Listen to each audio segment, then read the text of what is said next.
आप बहस में नहीं जीत सकते, इसलिए क्योंकि अगर आप हार जाते हैं, तब तो आपकी हार होती ही है, परंतु अगर आप जीत भी जाते हैं, तो भी आपकी ही हार होती है। क्यों? एक बार फिर स्वागत है आपका किताबों की दुनिया में। आज हम डेल कार्नेगी द्वारा लिखित किताब लोक व्यवहार का पाठ 10 शुरू करेंगे।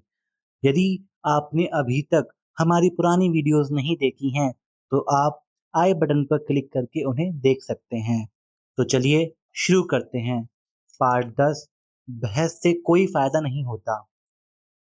प्रथम विश्व युद्ध समाप्त होने के कुछ ही समय बाद मैंने लंदन में एक रात एक बहुमूल्य सबक सीखा। मैं उस वक्त सर रॉस स्मिथ का मैनेजर था। युद्ध के दौरान सर रॉस फिलिस्तीन में ऑस्ट्रेलियाई सरकार के महत्वपूर्ण व्यक्ति थे। युद्ध के बाद सर रॉस ने आधी दुनिया का हवाई चक्कर लगाकर दुनिया को आश्चर्यचकित कर दिया। इस तरह का कारनामा इससे पहले कभी नहीं किया गया था। इस अभूतपूर्व प्रयास ने जबरदस्त सनसनी फैला दी। इंग्लैंड के सम्राट ने उन्हें नाइट की पदवी भी दी और कुछ समय तक वे ब्रिटिश साम्राज्य के सर्वाधिक चर्चित व्यक्ति रहे। एक रात मैं सर रॉस के सम्मान में दिए गए भोजन में शामिल हुआ और डिनर के दौरान मेरे बगल में बैठे व्यक्ति ने एक मजाकिया कहानी सुनाई जो एक कोटेशन पर आधारित थी। कोटेशन यह था, कोई दैवी शक्ति हमारे भाग्य को नियंत्रित करती है, चाहे हम कितनी ही कोशिश करें। कहानी सुनाने वाले ने जिक्र किया कि यह बाइबल का कोटेशन है। मैं जानता था कि यह गलत था। मैं अच्छी तरह जानता था, इस बारे में मेरे मन में जरा भी संदेह नहीं था और इसीलिए महत्वपूर्ण बनने की लालसा के कारण और अपनी श्रेष्ठता सिद्ध करने के लिए मैंने अपने आप को सुधारक समिति का अध्यक्ष बना लिया। बहरहाल वह अपनी बात पर अड़ा रहा। क्या शेक्सपियर कोटेशन? असंभव, बकवास। यह कोटेशन तो बाइबल का है और उसे पूरा विश्वास था कि ये सच है। कहानी सुनाने वाला मेरी दाईं तरफ बैठा था और मेरे पुराने दोस्त फ्रैंक गैमंड मेरी बाईं तरफ बैठे थे। गैमंड ने वर्षों तक शेक्सपियर का अध्ययन किया है, इसलिए हमने उन्हीं से इस विवाद का निपटारा करने का फैसला किया। गैमंड ने हमारी पूरी बात सुनी और टेबल के नीचे से मुझे पैर मारते हुए कहा, डेल, तुम गलत हो।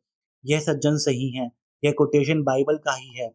उस रात को घर लौटते समय मैंने रास्ते में गैमंड से कहा, फ्रैंक, तुम जानते थे ना कि वह कोटेशन शेक्सपियर का है? हाँ हाँ, क्यों नहीं, उसने जवाब दिया। हैमलेट नाटक के 5वें अंक के दूसरे सीन में यह कोटेशन आता है। पर मेरे प्यारे दोस्त डेल, हम एक समारोह में अतिथि बनकर गए थे।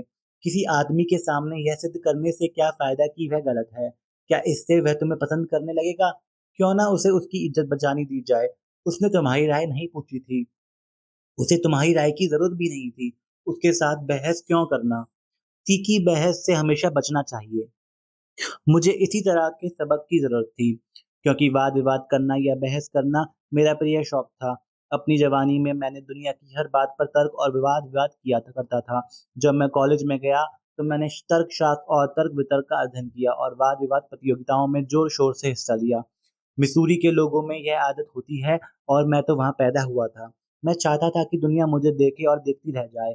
बाद में मैंने वाद-विवाद और तर्क-वितर्क करने के गुर न्यूयॉर्क में सिखाए। और मुझे यह स्वीकार करने में शर्म आती है कि एक बार तो मैंने इस विषय पर एक पुस्तक लिखने की योजना भी बनाई थी। तब से अब तक मैंने हजारों बहस में भाग लिया, उन्हें सुना, देखा और अपने तथा दूसरे लोगों के जीवन में उनके परिणाम देखे। और इसके बाद से मैं इस नतीजे पर पहुंचा हूं कि ईश्वर की बनाई गई इस दुनिया में बहस से एक ही तरीके से बचा जा सकता है। वह है कि बहस से बचो। बहस से उसी तरह से बचो जिस तरह से आप सांप या भूकंप से बचते हैं। 10 में से 9 बार तो बहस से कोई फायदा नहीं होता, इसलिए नहीं होता क्योंकि दोनों ही पक्षों को बहस के बाद पूरा विश्वास हो जाता है कि वे सही थे। आप बहस में नहीं जीत सकते, इसलिए क्योंकि अगर आप हार जाते हैं तब तो आपकी हार होती ही है, परंतु अगर आप जीत भी जाते हैं तो भी आपकी ही हार होती है। क्यों? मान लीजिए आपने सामने वाले आदमी को गलत भी साबित कर दिया। अगर आपने यह भी साबित कर दिया कि उसके तर्क में कोई दम नहीं है और आपने उसकी हर बात की धज्जियां उड़ा दी, तो भी क्या होगा? निश्चित रूप से आपको अच्छा लगेगा, परंतु उसकी हालत क्या होगी? आपने उसे सबके सामने नीचा दिखाया है, आपने उसके गर्व को आहत किया है, वह आपकी जीत से चिढ़ जाएगा और अपनी इच्छा के बिना जो बात मानता है, वह अब भी उसी विचार का होता है। सालों पहले मेरी क्लास में पैट्रिक जे ओ हेयर नाम का स्टूडेंट था। उसकी शिक्षा तो कम थी पर उसे बहस करने में बहुत मजा आता था। एक बार वह शॉफर का काम कर चुका था। वह मेरे पास इसलिए आया था क्योंकि वह ट्रक बेचने का काम करता था और उसके ट्रक बिक नहीं रहे थे। थोड़े सवालों से यही पता चल पा गया कि जिन लोगों को वह ट्रक बेचना चाहता था, उनसे बहस करके वह उन्हें अपना विरोधी बना लेता था। अगर कोई ग्राहक उसकी कंपनी के ट्रक में कोई खोट बताता था, तो पैट्रिक को जैसे लाल झंडी दिख जाती थी और वह ग्राहक का गला पकड़ लेता था। पैट ने इस तरह बहुत सी बहसें जीती। जैसा उसने बाद में मुझे बताया, मैं अक्सर किसी के ऑफिस से यह कहता हुआ निकलता था, आज मैंने उसे सबक सिखा ही दिया। निश्चित रूप से मैंने उसे सबक सिखा दिया था, परंतु मैं उसे कुछ बेच नहीं पाया। मेरी पहली समस्या यह नहीं थी कि पैट्रिक को बोलना सिखाया जाए। मेरी समस्या तो यह थी कि पैट्रिक को बोलने से और बहस करने से कैसे रोका जाए। पैट्रिक ओहेयर कुछ समय बाद व्हाइट मोटर कंपनी के स्टार सेल्समैन बन गए। यह किस तरह हुआ? उन्हीं के शब्दों में सुनिए। अब अगर मैं किसी ग्राहक के ऑफिस में जाता हूँ और वह कहता है, क्या व्हाइट कंपनी का ट्रक? उसमें कोई खास दम नहीं है। अगर कोई उसे मुफ्त में भी दे, तो भी मैं ना लूं। मैं तो जोइट कंपनी का ट्रक खरीदने वाला हूँ। इस पर मैं कहता हूँ, जोइट कंपनी के ट्रक बहुत अच्छे होते हैं। अगर आप वह ट्रक खरीदेंगे, तो आपको पछताना नहीं पड़ेगा। जोइट कंपनी बहुत अच्छी है और उसके सेल्समैन भी बहुत बढ़िया हैं। यह सुनने के बाद ग्राहक अवाक रह जाता है। अब बहस की कोई गुंजाइश नहीं रहती। अगर वह कहता है कि ज़ोइट कंपनी के ट्रक सबसे अच्छे हैं और मैं यह मान लेता हूँ, तो वह आगे बहस कर ही नहीं सकता।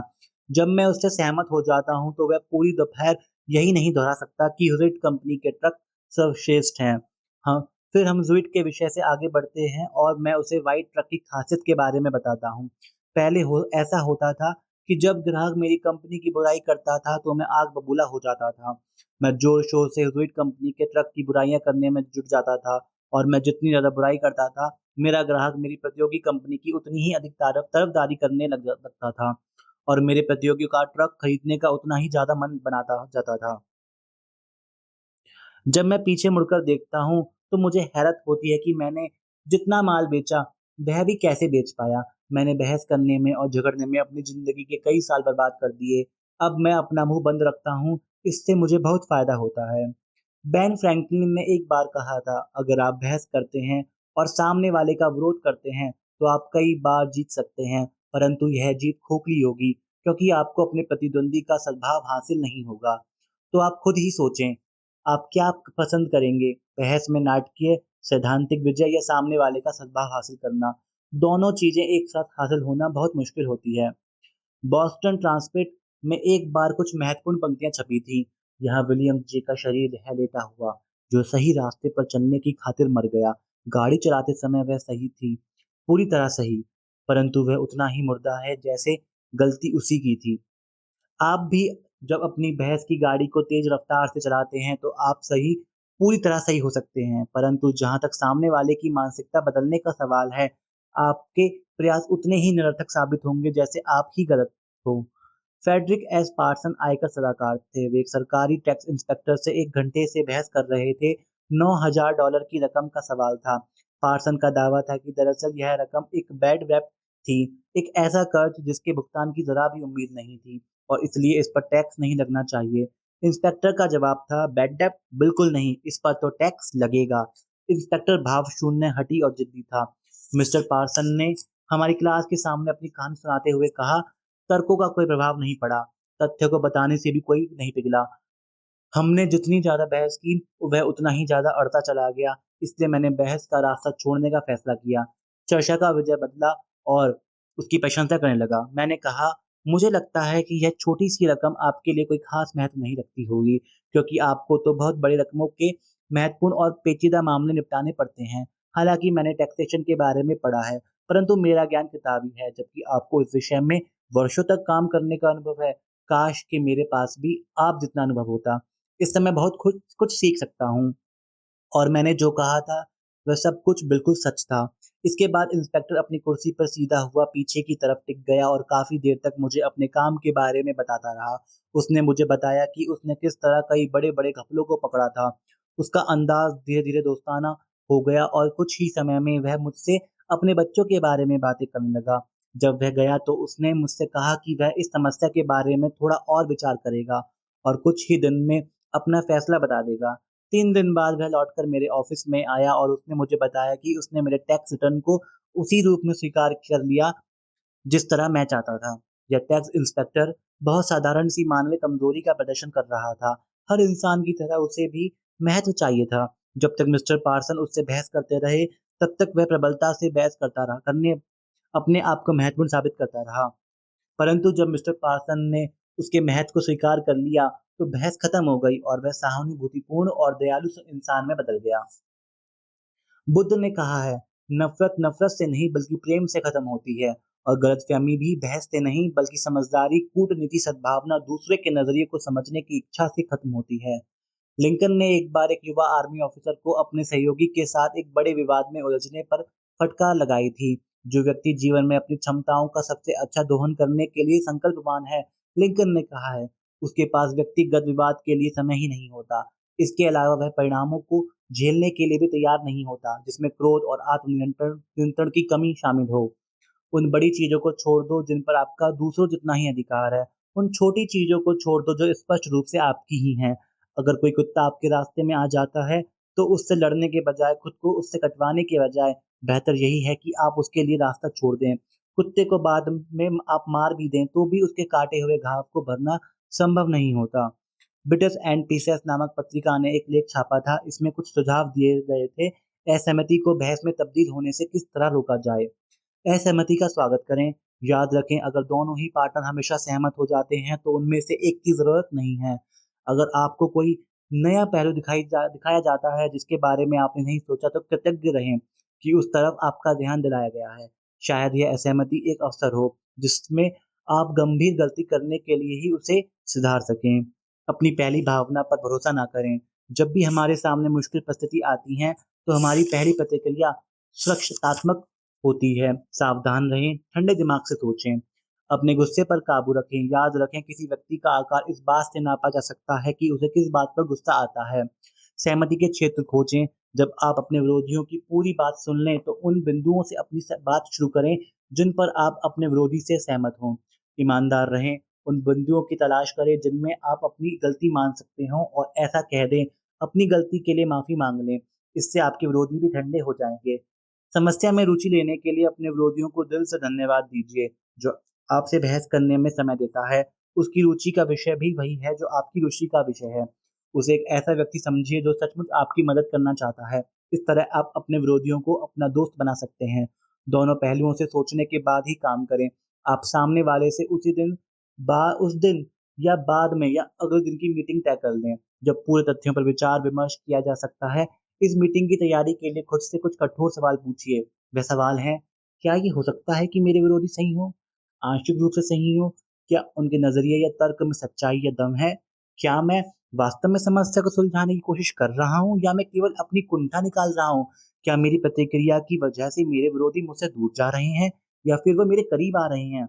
मैं जो करने जा रहा हूँ, क्या उससे मेरी प्रतिष्ठा बढ़ेगी? मैं जीतूंगा या हारूंगा? अगर मैं जीतता हूँ, तो मुझे इसकी क्या कीमत चुकानी पड़ेगी? अगर मैं इस बारे में शांत रहूंगा, तो क्या यह असहमति समाप्त हो जाएगी? क्या यह मुश्किल परिस्थिति किसी तरह मेरे लिए एक अवसर बन सकती है? ओपेरा स्टार जैन पियर्स ने अपने 50 साल के वैवाहिक जीवन की सफलता का राज बताते हुए कहा, मेरी पत्नी और मैंने बहुत पहले एक समझौता किया था, और हम चाहे एक दूसरे से कितने ही गुस्सा हो, हमने इस समझौते को निभाया। जब एक गुस्सा कर रहा हो, एक अपना क्रोध प्रकट कर रहा हो, तो दूसरे व्यक्ति को बिल्कुल शांत रहना है और ठंडे दिमाग से उसकी बातों को सुनना है और समझना है। अगर दोनों ही व्यक्ति बहस करेंगे और लड़ाई करेंगे, तो बातें सिर्फ बढ़ेंगी, उनका कोई भी समाधान नहीं निकलेगा। यहीं पर पाठ 10 समाप्त होता है। हमने इस पाठ से सीखा, बहस से एक ही फायदा हो सकता है, और वह है इससे बचना। मतलब हमें बहस से हर तरह से बचना चाहिए। यहाँ तक सुनने के लिए धन्यवाद। हम जल्द ही आपके लिए अगला पाठ लेके आएंगे। तब तक के लिए अपना ध्यान रखिए।